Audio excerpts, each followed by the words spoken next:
Un homme revient de son hajj. Ses proches l'accueillent, le félicitent, l'appellent hajj. On lui demande « Alors, comment c'était ?» Et il répond fatigant, mais alhamdulillah, j'ai fait mon devoir. Rien sur Allah, rien sur la rencontre spirituelle, rien sur la transformation intérieure. Et ça, à mon sens, c'est le drame. Tu peux partir, revenir, mais si ton intention n'était pas pour Allah, tu peux rentrer les mains vides, le cœur vide. Aujourd'hui, je vais te dire une vérité qui peut être dure à entendre. Tu peux dépenser des milliers d'euros pour ton hajj ou ta umrah, voyager des milliers de kilomètres durant des journées entières et passer des jours entiers à te fatiguer dans les rites et malgré tout, revenir quasiment les mains vides. Avant de commencer, laisse-moi te poser une question directe. Le hajj ou la umrah, est-ce que c'est juste un voyage comme un autre pour toi? Un rêve à cocher? Une photo à faire devant la Kaaba? Ou la réelle transformation de toute une vie? Si tu regardes cette vidéo, c'est probablement que tu es concerné par le hajj ou la umrah. Peut-être même que tu prépares ton départ ou que ce rêve t'habite au quotidien. Mais est-ce que tu as vraiment réfléchi aux erreurs de la niya? Ces pièges sont invisibles, mais ils peuvent, sans que tu t'en rendes compte, non seulement ruiner l'impact de ton voyage, mais pire encore, annuler les bienfaits spirituels. Et j'irai même plus loin, te dire que ces erreurs peuvent transformer un pèlerinage en simple séjour touristique. Et vraiment, c'est réel. Dans cette vidéo, je vais partager avec toi, en toute transparence, 13 erreurs d'intention, et oui, rien que ça, qui, en quelques instants, peuvent gâcher les bienfaits de ton hajj ou de ta umrah. Et crois-moi, certaines sont tellement subtiles qu'on peut tous tomber dedans. Le pire, c'est que trop peu de gens en parlent. Trop peu de gens en ont conscience. En général, on t'explique les rites, les du'as, mais la niya. Mais l'intention posée, on en parle très peu. Pourtant, la sincérité de ton cœur, c'est vraiment le carburant de toute ta démarche pour te rendre, avant de te rendre à la Mecque.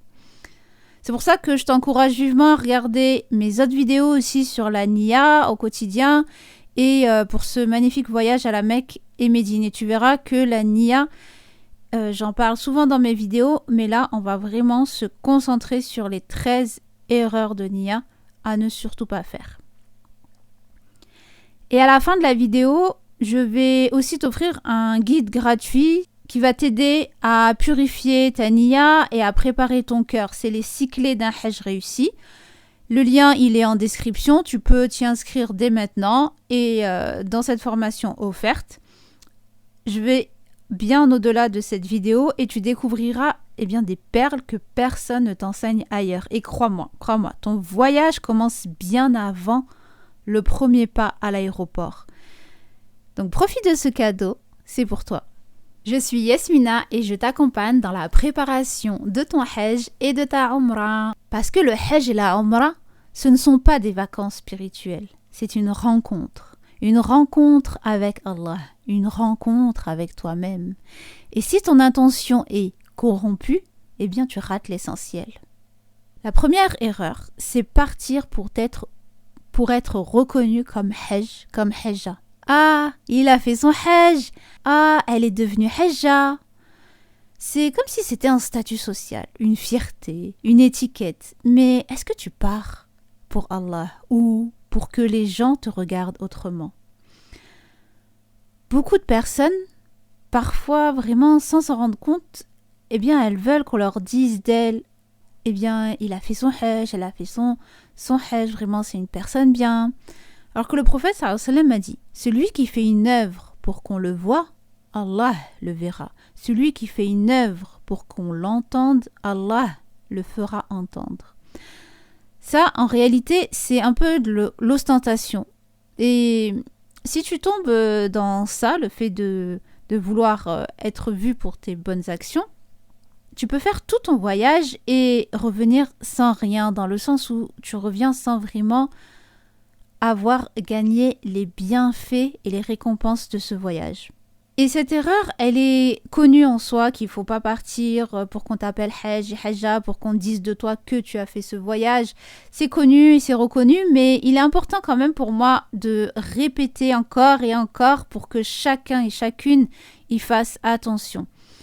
Parce que ça peut vraiment être subtil, comme ça peut être gros, comme une lumière artificielle qu'on braque sur soi, alors que le Hajj, en fait, c'est une lumière divine qui ne brille que par la sincérité de la niya.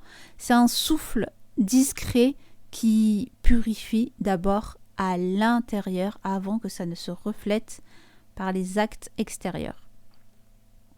Et malheureusement, il y a beaucoup qui arrivent à la Mecque avec le cœur, non pas avec ce désir ardent de plaire à leur créateur, donc à Allah, mais avec la pression familiale ou sociale.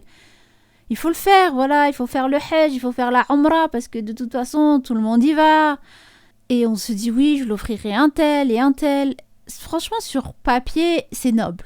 Mais dans la réalité, c'est comme si tu décalais le centre de ton intention vers autre chose et pas vers Allah. Imagine un instant, tu as économisé, et c'est clair qu'il va falloir le faire pour ce big voyage. Tu as économisé, tu as supporté la fatigue du séjour, tu as traversé les continents pour, au final, ne récolter des fruits que dans le regard des autres. Mais quelle perte, vraiment quelle perte. Et le plus dur, tu risques de passer à côté du pardon, de la rahma d'Allah, de la miséricorde divine, que en soi t'es parti chercher à travers ce voyage. Et juste là, parce que ton intention n'a pas été pure et pas tournée vers Allah avant tout, tu as perdu ses bienfaits. Alors maintenant, prends une minute. Je t'invite aussi à faire pause, il n'y a pas de souci. Note la raison profonde qui t'anime à partir à la Mecque, faire la Umrah ou le Hajj. Et rappelle-toi, si tu veux vraiment préparer ta niya, dans la série de vidéos que je t'offre, les 6 clés d'un Hajj réussi, je te donne les stratégies pour que tu recalibres avec vraiment douceur et puissance avant même de partir, pour que ton voyage il soit réellement accepté bi'idnillah par Allah. Le lien est en description. Vas-y, inscris-toi dès maintenant. C'est vraiment une formation à voir et revoir. Et elle t'est offerte. Et pour en revenir à cette course à la reconnaissance, c'est contraire à l'essence même du pèlerinage. Allah, en fait, il n'a pas besoin de tes titres ni de ton CV. Ce qu'il attend de toi, c'est vraiment que tu arrives avec ta vulnérabilité, ta sincérité, ton humilité. C'est ça qui te sera utile et qui va te permettre d'en revenir transformé, de tout déposer sur place avant et pendant ton séjour, afin d'en revenir léger pour la suite de ta vie. Alors que quand tu recherches les honneurs du monde dans les actes qui devrait en soi te rapprocher d'Allah, te rapprocher de ce paradis que tu recherches, c'est comme servir de maître, de roi. Tu risques de revenir sans lumière dans le cœur et sans réel changement profond. Et ce qui est dommage, ce qui est brutal, c'est que les musulmans risquent, sans le savoir, de faire du Hajj comme un trophée social.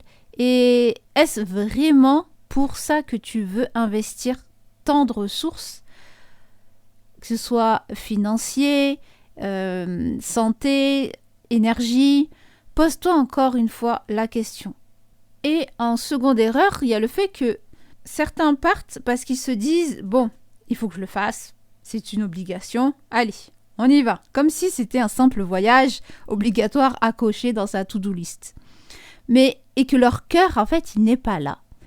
Ils le voient comme une tâche administrative de l'islam à accomplir dans sa vie et pas comme un voyage d'amour, un voyage de rahma, un voyage de pardon, un voyage qui va t'emmener vers ta purification. Le hajj en soi, c'est pas une corvée, c'est vraiment une opportunité, c'est l'opportunité d'une vie. Et si tu le fais sans réel désir, sans réel... j'allais dire le mot passion, mais sans attente spirituelle, sans cœur, eh bien, tu risques de passer à côté de cette rencontre sacrée. C'est comme si tu pries, en fait, vite, sans réfléchir. Voilà, en fait, tu as les gestes. Tu pries parce que c'est l'heure de prier. Il faut le faire pour, valider la case salat dans ta to-do list. Est-ce que réellement, tu penses que ça a les mêmes bienfaits dans ton quotidien, dans ta vie de tous les jours, que les fois où tu pries en conscience, où tu es présente dans ta prière et que tu l'as fait avec khushu'. Ça n'a rien à voir. Et dans Surat Al-Ma'un, et n'accomplissez pas la prière à la manière des distraits. Pour en revenir au Hajj, notre troisième erreur, certains considèrent que le Hajj c'est comme une machine à laver spirituelle. Et ça c'est une erreur. C'est une erreur vraiment répandue. Parce que beaucoup de personnes pensent que le Hajj, il fonctionne, comme je disais, comme une machine à laver spirituelle. Elles se disent, je vais partir à la Mecque. En fait, c'est une erreur assez répandue. Parce que beaucoup de personnes pensent qu'elles vont aller au Hajj, elles se disent, je vais partir à la Mecque, je vais accomplir le Hajj, et en revenant, tout sera effacé. Je pourrai recommencer une nouvelle vie à zéro, même si je retourne ensuite à mes anciennes habitudes. Et dès que j'aurai fait le Hajj, je serai sauvée, c'est réglé pour la suite. Comme si ce voyage, en fait, était une assurance tout risque. Une assurance tout risque spirituelle. Certains partent avec cette croyance que toutes les erreurs passées seront effacées, qu'on redémarrera à zéro et qu'ensuite, tu pourras vivre normalement. Et là, c'est vraiment une erreur fatale parce que le Hajj ou la Umrah sont là pour te booster, pour te recadrer, pour recentrer ta vie. Et c'est pas des garanties. C'est pas que tu as fait ton Hajj que ça y est. Ce qui compte, c'est ce que tu vas faire aussi après. La continuité, la persévérance après le voyage, le fait que tu te poses des nouveaux objectifs. Le Hajj, c'est pas comme un simple bouton reset. Non. Parce que oui, il y a la miséricorde d'Allah, le Hajj efface les péchés passés, si bien sûr le pèlerinage il est accompli avec sincérité selon la sunna, mais ce pardon, il ne doit pas être compris comme une permission pour replonger dans les mêmes erreurs après. Je ne sais pas si tu me suis, mais voilà, le Hajj, tu y vas, c'est pas une machine à laver spirituelle, c'est vraiment une continuité après. Le Hajj, tu as aussi le après-Hajj. Il va falloir changer ses mauvaises habitudes et recentrer sa vie. Et vraiment, le véritable signe que ton Hajj a été accepté, c'est pas seulement l'effacement du péché, c'est la transformation durable. Et ça, vraiment, pendant mon Hajj en 2018, il y a un guide qui nous avait dit ça, en fait, que après le Hajj, en fait, il voit, tellement il avait accompagné de personnes, il voit sur les visages et sur les comportements, les gens pour qui, en fait, ça a eu un impact important et considérable lors de ce voyage. Et vraiment, en fait, quand t'en reviens changé, avec un cœur plus humble, une langue plus pure, une relation avec Allah plus forte, c'est aussi quand tes proches eux-mêmes, en fait, ils sentent que t'es plus la même personne, non pas parce que tu portes le titre de Hajj ou Hajja, non, mais parce que tes actes, ton comportement et le nour, la lumière intérieure, ça leur parle. Et vraiment, ça se reflète à l'extérieur. Mais encore une fois, c'est pas non plus ce que les personnes autour de nous vont dire, qui vont valider ou non notre Hajj, non. Je pense que tu le ressens également à l'intérieur de toi, que ton hajj, il t'a été bénéfique ou pas. En tout cas, à quelle profondeur. Parce qu'en réalité, le hajj, c'est pas une simple parenthèse spirituelle qu'on ferme en fait une fois que tu es rentré à la maison. C'est réellement un nouveau point de départ, une nouvelle étape dans ton cheminement. Et plus tu nourris cette transformation après ton retour donc à ton quotidien, plus tu auras des signes qu'Allah, eh bien, il a agréé ton hajj. Parce qu'encore une fois, le hajj, c'est pas une lessive qui blanchit tes vêtements avant qu'ils ne se salissent à nouveau. Non, c'est un tissage neuf, solide que tu dois préserver avec soin. C'est une nouvelle page sur laquelle eh bien, tu dois écrire une nouvelle histoire. Et une histoire, je dirais même une histoire différente des pages précédentes. 4e erreur, c'est vouloir impressionner son entourage. Et celle-ci, vraiment, elle est subtile. Parce que certains filment tout. Ils publient chaque moment sur Instagram, TikTok, YouTube. Et leur esprit, en fait, est plus occupé à capturer des images afin de les partager qu'à capturer sa proximité avec Allah. Le danger, là, c'est de chercher à montrer aux autres que t'es pieux, t'es pieuse, au lieu de chercher à plaire à Allah. Le hajj, c'est pas un vlog, c'est un acte d'adoration. Et c'est dommage que certains, en fait, ils filment chaque instant pour les réseaux. Et vraiment passent plus de temps derrière l'écran que devant la Kaaba, que face à leur propre dua. Et si on passe à notre 5e erreur, beaucoup de pèlerins dépensent toutes leurs économies pour ce voyage. Et par conséquent, ils s'imaginent que cela, ça va garantir leur confort, des hôtels dignes d'un 5 étoiles, une organisation sans défaut, des buffets à volonté, des buffets qui vont exploser. Non. Mais une fois sur place, la réalité les rattrape. Pendant le hajj, tu dors à même le sol à Muzdalifa. Tu partages une tente bondée à Minen. Tu supportes la chaleur, la foule, les longues attentes, les marches. Et là, la frustration commence. Eh bien, certains râlent, se plaignent, comparent leur situation avec ceux qui ont pris une formule plus luxueuse. Parce que vous savez, il y a tu as toujours des formules premium, luxe, des formules éco. Il y a plusieurs tarifs. Et certains même, et vraiment ça je l'ai vu pendant mon séjour, certains ils regrettent d'avoir dépensé leur argent. Et en soi, le hajj, c'est pas une promesse de confort matériel, t'es pas là pour. C'est pas un voyage 5 étoiles. Le prophète sallallahu alayhi wa sallam et ses compagnons, ils ont vraiment vécu le hajj dans une simplicité totale, dans l'endurance, la chaleur, pire que ce qu'on vit nous en allant à la Mecque, parce qu'il n'y avait pas la clim. Il n'y avait pas... c'était pas couvert. Il y avait la chaleur, il y avait la fatigue, les inconforts. Et pourtant, ils sont restés tournés vers Allah, vers leur objectif. Et si tu pars avec des attentes irréalistes, eh bien, tu risques de passer ton temps à te plaindre. Au lieu de profiter de chaque instant pour ta ibada, pour adorer Allah. À mon sens, le véritable pèlerinage, c'est d'accepter, de patienter, de se centrer sur soi et son lien avec Allah, bien sûr. De transformer chaque inconfort, entre guillemets, en patience, chaque fatigue en acte de shukr, de gratitude. Parce que tu es quand même sur la meilleure des terres, tu es en train de vivre des rites que le prophète il a vécu. C'est dans ces moments-là que ton cœur, il se purifie vraiment. Passons à notre 6e erreur, nier ou ignorer ses faiblesses personnelles. Oui, je vais à la Mecque, je serai parfait. Donc là, la croyance, c'est que beaucoup croient que l'intention, c'est être déjà pur, sans reproche, sans faille. Vraiment, ça, c'est un mythe que j'essaye de casser depuis déjà des années. Et ce que personne n'ose te dire, c'est que, en fait, il est important d'accepter ta réalité, d'accepter ton passé, tes faiblesses, tes doutes. Et c'est justement, en fait, dans cet état que tu te rapproches d'Allah.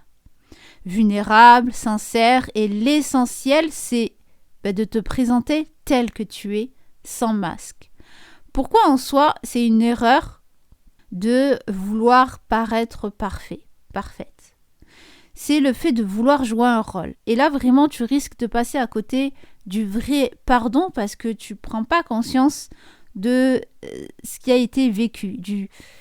Et du coup, tu risques de ne pas goûter au vrai changement. Tu fuis, en fait, ta réalité, tu te fuis toi-même. Pourquoi ?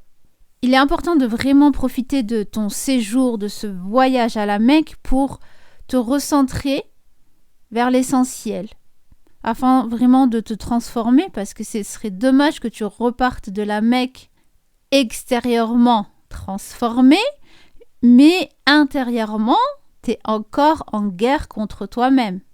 Voilà, vraiment, moi je pense que chaque erreur là que je vais vous citer mériterait une vidéo entière pour développer, parce que vraiment chaque aspect, c'est important de le prendre en compte. Et là, plusieurs fois, je vais vous répéter que en fait, le Hajj, c'est aussi un travail sur soi. C'est un voyage qui te permet de travailler sur toi, vraiment sur toi, sur ton dîn, sur ta relation avec toi-même, sur la relation avec les autres, avec Allah. Et je pense que ça mérite une vidéo complète. Dites-moi si vous êtes intéressés en commentaire et je préparerai ça. Donc là, on est déjà à la 7e erreur. Minimiser l'intention et miser tout sur l'action extérieure. Là, ce que je voulais vous partager, c'est que, en fait, on nous enseigne les étapes pratiques, les rites à faire, les du'as, les vêtements à porter, mais la niya, l'intention. Beaucoup, la survolent. Ils pensent que ça se règle en une phrase. J'y vais, je dis labbaik Allahumma bi umra. Voilà, ça c'est ma niya, merci. Et c'est parti. Non, c'est faux.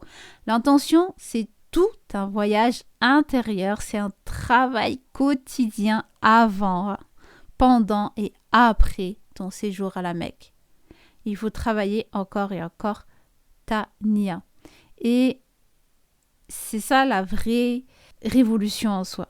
Si tu penses honnêtement que ton hajj ou ta umrah sera accepté juste parce que tu as coché toutes les cases, voilà, j'ai fait le tawaf, j'ai fait sa'i, je suis allé à Arafat, juste tu penses que ta présence, comme si en fait tu as porté un corps, voilà, le corps a fait telle et telle chose, mais en fait le cœur n'était pas là. Il n'était pas là devant Allah, il n'était pas présent. Non, ça ne fonctionne pas comme ça. N'attends pas d'être sur place pour régler ta niya, ton intention. N'attends pas que l'imam ou le guide te rappelle les bases de ce que tu vas faire, dire, invoquer. Assume ta responsabilité spirituelle aujourd'hui. La plus grosse déception, c'est de penser avoir tout fait physiquement, mais de revenir avec un cœur vide.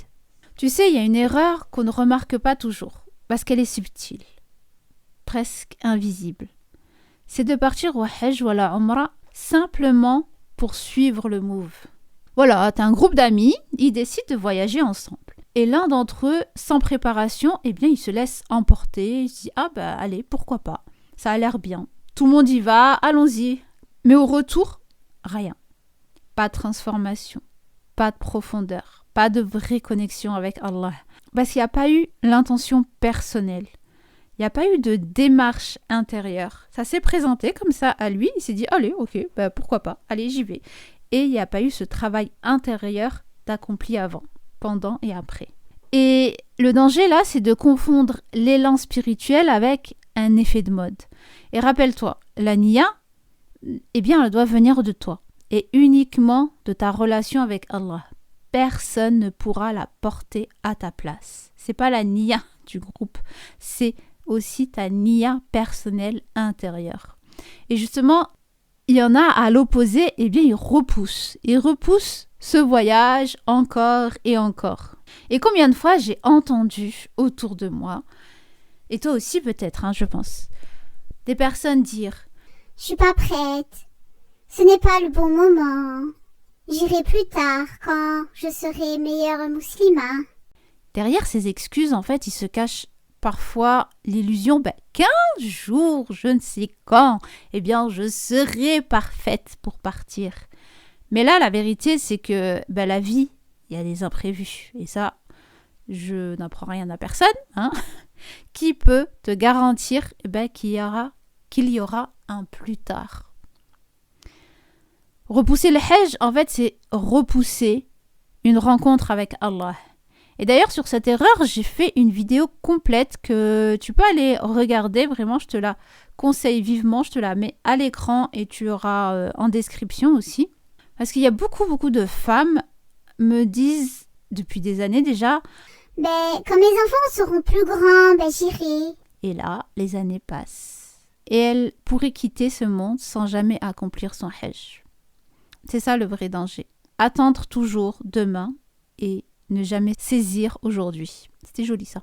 Donc je te disais, j'ai fait une vidéo complète sur cette erreur sur ma chaîne YouTube parce que vraiment je l'entends tout le temps, plus tard le Hajj, que je me suis dit, il faut que je fasse une vidéo complète. Et je t'invite vivement à aller la regarder juste ici et aussi à la partager autour de toi parce qu'on connaît tous plus ou moins des personnes qui reportent ce voyage et c'est vraiment dommage. Et si cette vidéo peut en débloquer plusieurs, bismillah. Et pour les dernières erreurs, en fait, c'est un petit peu des erreurs cachées. Parce qu'il y a des erreurs qui sont visibles et subtiles, et il y en a d'autres, en fait, qui sont, à mon sens, encore plus dangereuses parce qu'elles sont cachées. Elles se logent, en fait, dans nos intentions, dans nos habitudes, parfois même sans qu'on ne s'en rende compte. Donc, tu as le fait de mélanger la niya. Parce que tu sais, il y a des gens qui vont au Hajj ou à la Umrah, mais leur objectif premier, c'est pas l'acte d'adoration, c'est le commerce, les achats, les affaires, les cadeaux. Bien sûr, encore une fois, acheter là-bas, c'est pas interdit et tu verras que c'est pas ça qui manque, hein, les boutiques, les hanout et tout, il y a que ça. Mais quand ta motivation profonde, ça devient l'argent ou le gain matériel. Alors dans ce cas-là, le cœur, il s'éloigne du but essentiel de ce voyage. Et c'est dommage. Je dis ça parce que vraiment, il y a des personnes qui partent parce qu'elles se disent « Ah ouais, je vais aller acheter ça. J'ai vu telle et telle personne revenir avec tel produit de la Mecque. Je vais y aller. Moi aussi, j'en veux. Ça doit être trop bien. » Le prophète sallam nous a mis en garde. Ce voyage, il doit être exclusivement pour Allah, pas pour les affaires. Sinon, il perd sa valeur spirituelle. Mais parfois, c'est pas dès le départ que l'intention elle est corrompue. On peut commencer avec la sincérité, avec une bonne niya et perdre un petit peu l'intensité et se perdre en chemin par rapport à notre intention. Et c'est vraiment très important de renouveler sa niya. Parce que l'intention, c'est pas une décision qui est figée comme ça dans le temps, qu'on prend une fois pour toutes et voilà, c'est bon. C'est vraiment un acte du cœur. Et ce cœur que tu as, il peut changer. Et combien de personnes commencent leur Hajj avec sincérité, mais au retour, ils attendent, ils sont dans l'attente d'une chose, que les gens les appellent Hajj, Hajja, et qu'ils soient admiratifs qu'ils aient accompli ce big voyage. C'est pour ça qu'il faut faire attention et que ta niya, elle doit être renouvelée constamment. Avant de partir, pendant ton séjour, pendant ton Hajj, pendant ta Umrah et même après. Pour vraiment t'assurer que c'est toujours pour Allah et seulement pour lui. Et pour notre dernière erreur, elle peut rendre le voyage vide, de toute profondeur. C'est le fait de croire que la logistique suffit et que c'est le pilier de ton voyage. Vraiment négliger la préparation intérieure. On voit des gens qui préparent leurs valises des semaines et des semaines à l'avance, ça, il n'y a pas de souci. Passeport, visa, vaccin, tenue, sac à dos, tout est prêt. Mais le cœur, lui, il n'a jamais été préparé. Ils partent vraiment avec une organisation millimétrée, mais sans avoir purifié la niya, sans avoir renforcé son lien avec Allah. Et le danger, là, c'est de vivre un Hajj parfait sur le plan logistique, mais vide sur le plan spirituel.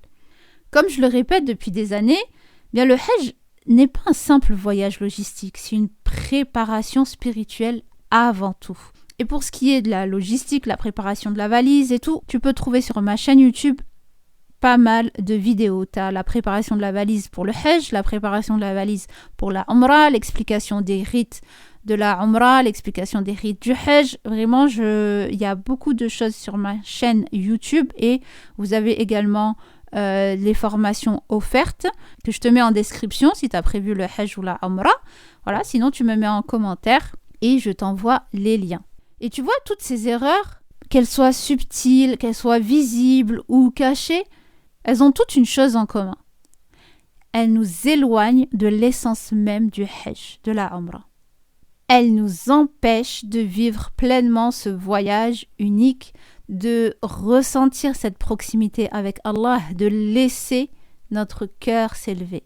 La bonne nouvelle, c'est que toi, tu as pris conscience de ces pièges, tu en as pris connaissance. Et c'est déjà un point de départ et c'est déjà comme ça que tu vas pouvoir les éviter.